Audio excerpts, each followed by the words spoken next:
Hey, Brian, how do you maybe judge the way Garrett played against a team, how well he played against a team that's overmatched, but when he also hadn't done some of those things yet this year? Yeah, exactly. I mean, I think, you look at the efficiency in which he threw the football, targeting the football, seeing the field. It's still, whether they're, step behind or not, it's still recognition and feeling comfortable out there. And you could see there was a higher level of comfort in terms of him throwing, and then, certainly running the football as well. So, we're not, saying that, we beat, the #1 team in the country, but it still requires, the technical development that we hadn't seen, and now that he's healthy, he's able to do a lot more.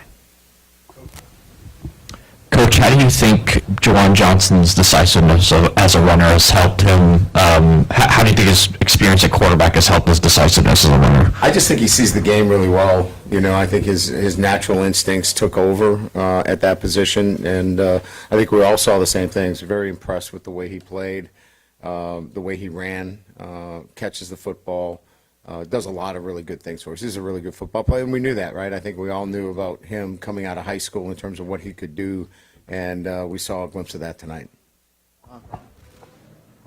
Yeah, Brian, specifically, what did you want to see out of your offense tonight? I mean, going into this game, the transfer from the practice field. Yeah, I think the aggressiveness, as you know, we went forward on 4th and 11. That wasn't something that we had been doing. I thought we needed to get out there with some rhythm, throw the football, mix in the run, but operate like an offense needs to operate. I thought we were very conservative early on, but that was, by plan. Tonight needed to be one where we felt that we moved in the right direction from an offensive perspective.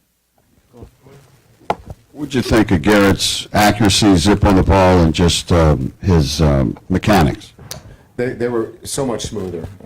His awareness in the pocket, his ability to get the ball out in the vertical seams.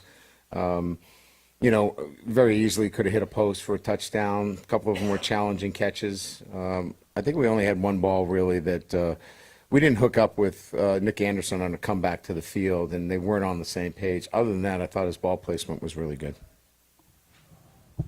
How you doing, Coach? Right here. Got it. In the back.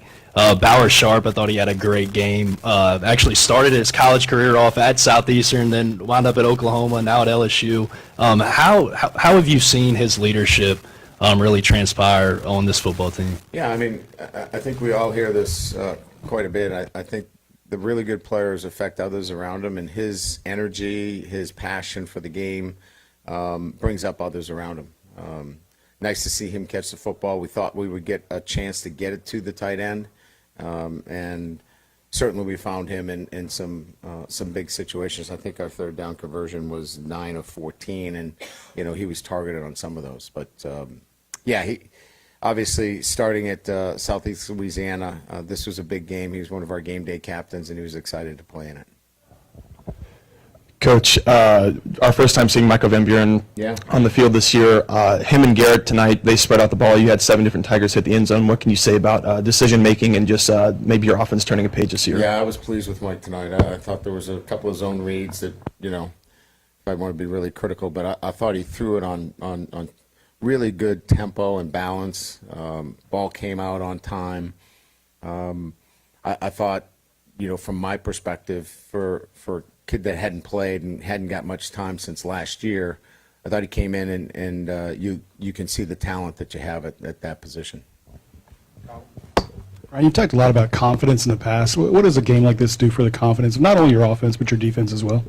Yeah, I think more than anything else, it's, for our defenses that they want to play to a standard and maintaining that standard. I think they showed that obviously in the first half. We made some changes obviously in personnel. I think everybody's aware of that, but this group on defense is got a lot of pride, and they know that they can be a great defense, but it takes consistency. So today was a big day for them, right, where they knew they could let their guard down, and if they did, it would be seen. They did not.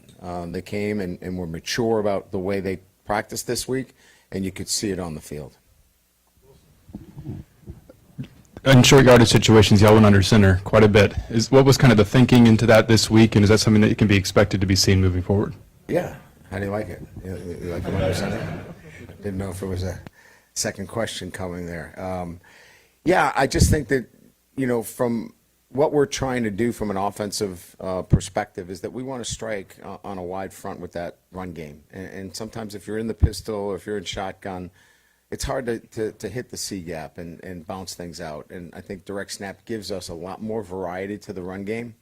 And it's proven to be effective for us. So I think you'll see more of it.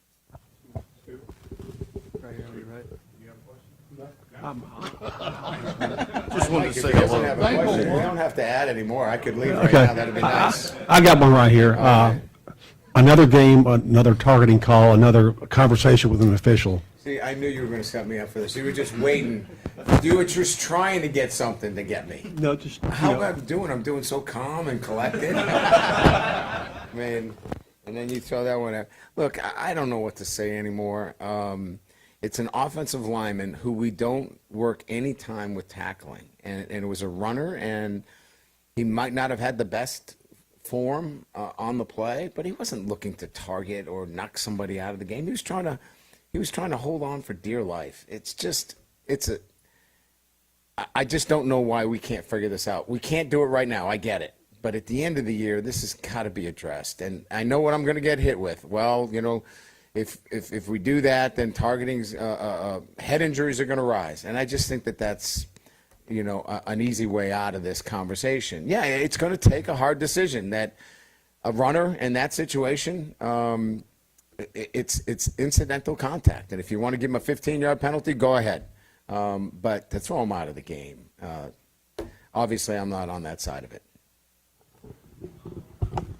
Coach, first of all, congratulations on a good win. Now, earlier in this news conference, you used the word healthy to describe Garrett Nussmeier. I know that he had been battling a torso issue since training camp. Yes, Would you describe him right now as 100%? And if not, do you expect him to be 100% for the Ole Miss game next weekend? Yeah, I'd say that, we had talked about during the week that he was on the other side of the injury and he felt really good. And that's why, we actually ran him a little bit.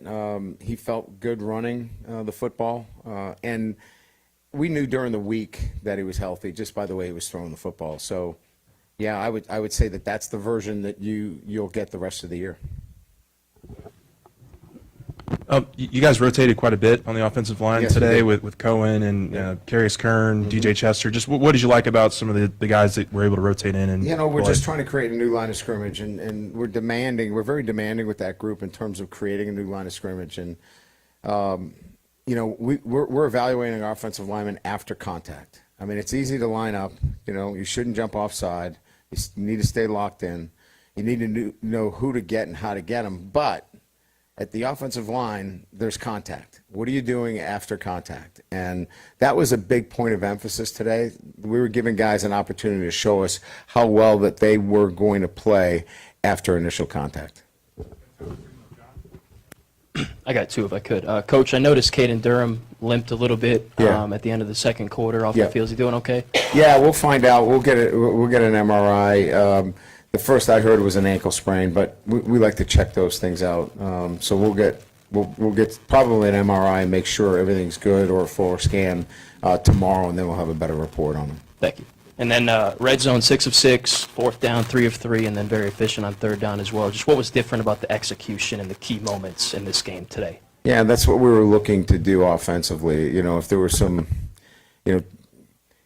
priorities, if you will, in this game from an offensive standpoint was the conversions. We talked about it last week. We didn't convert very well in short yardage situations. That needed to be a point of emphasis. So when we got those opportunities, we were prepared. We had the calls that we liked during the week dialed up.